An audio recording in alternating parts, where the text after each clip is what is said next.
Hey, Steve Magnante here at High Octane Classics doing a muscle car walkaround. This is a 1986 Ford Mustang SVO, Special Vehicle Operations. Now, the 80s were an interesting time.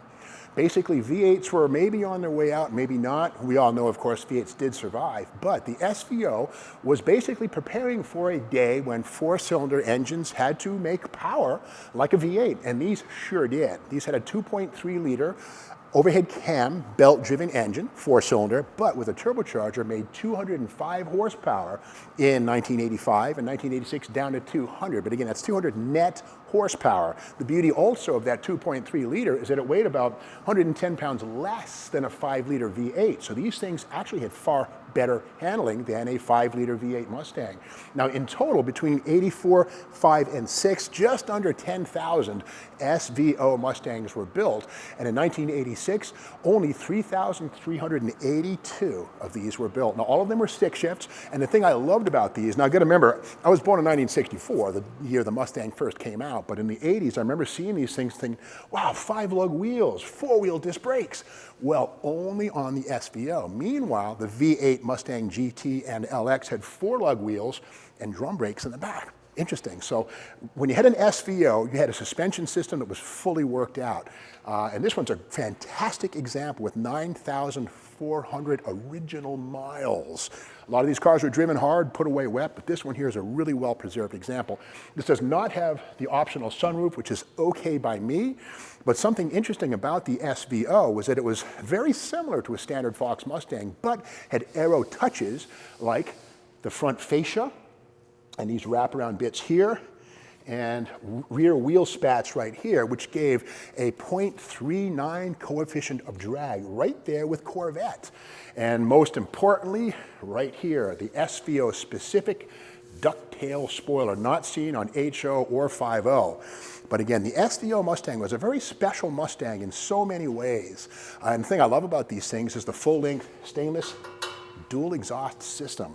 And again, the rear axle on these is a 3.75 ratio, which allows that four-cylinder engine to get in the boost all that much quicker. When new, these cars were capable of running with a stock 5-liter Mustang, but they handled far better with their Goodyear Gatorback tires, 4-wheel disc brakes, better weight distribution. These were the thinking man's 5-liter type Mustang. But again, beautiful thing. Let's check the inside of this one out. Inside this 1986 Mustang SVO, one of only 3,382 made, the final year for the SVO, we see a totally stock interior. And that's a great thing because Ford, they charged a lot of money for these. In fact, these were more expensive than a 5-liter GT by 20%. But as a result, you got a lot more interior. In fact, the seats in these were very, very exotic. They had lumbar supports with an air bladder. We can see it right here. This device right here, you pump that, it actually pumps up the supports to hold you better in the seat. Extendable components, and again, far better seating than found in a Mustang LX. Also, the sport steering wheel, we see it right here. The speedometer and boost gauge, all of these things present and accounted for.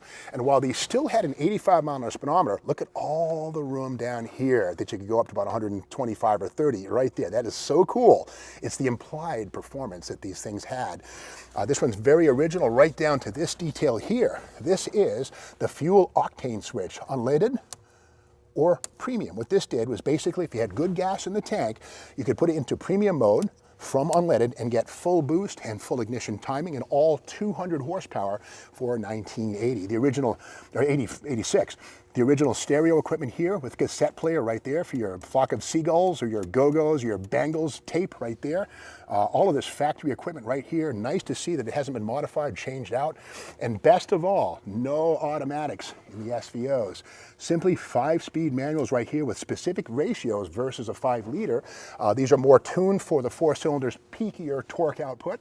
And again, the original 5-speed manual, everything about this pretty much just like it left the Ford Dearborn factory, including this right here, the map light. This puppy right here drops down and it's fully articulated so you can read a map or whatever you might be doing inside of the car and just pop it right back up into position. No on-off switch, it automatically turns off and on.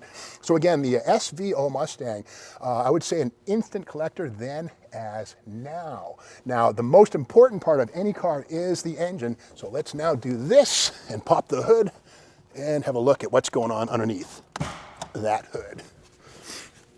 Before I open this hood, let's take a moment to look at this asymmetrical scoop. Now, if you have a 71 through 73 Mustang Mach 1, you'll recognize this shape right here. In fact, on those cars, there were two of them side by side. Well, Ford Mustang has often referenced its own history, then as now, and this scoop is actually larger but looks the part of a 71 Mach 1, or at least one of them. But here's the thing, this one functions. That hole is a pathway to the intercooler. We can see right here the rubber ducting, the little lip seals against the top of the heavy cast aluminum intercooler. And of course, what the intercooler does, it takes cool air and circulates that around the incoming intake charge to make it cooler and denser. And of course, the turbo right there is the magic that turns this 2.3 liter inline four into a 200 horsepower screamer. In fact, 205 horsepower for 1985, the year before this one. But again, 200, 205, same difference. They're both very potent engines. Totally original here, not modified, no zip tubes, nothing, no aftermarket wires, nothing, this is the way you want them. And the beauty again of this four banger is how much room there is up front. And beyond that, smaller engine equals lighter engine, probably 120, 130 pounds less mass on the nose of this thing than on a 5 liter. So these had excellent handling capabilities, and to make sure these handled as good as they could, Ford included Coney shock absorbers on all SVOs. Now, if you know your Shelby Mustang history, the GT350 had orange Coney shocks. Well, these followed that tradition, and here are the tips of them. But here's the beauty part. You can actually tune your shock. You put your little knob here on that, firm, less firm, and you can actually tune front and rear shock absorber response on these things. And again, 5 lug wheels, 16-inch gator back Goodyears all the way around. These things were very, very capable of hanging in there with a Trans Am or a Z28, you name it, even a Porsche 928. These things would road race with those. In fact, these were big in SCCA sedan road racing, amateur and otherwise, back in the day. But the big story on these things is up front, but there's still lots to see at the back.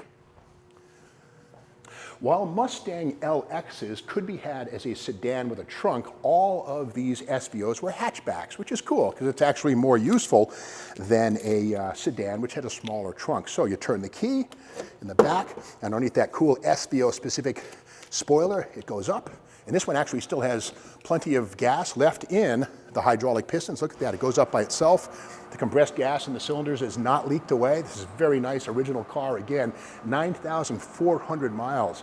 And here in the back, you know, plenty of room here for your groceries, or a young family or a bachelor out on the prowl could go shopping and then go dating at the same time, if you will.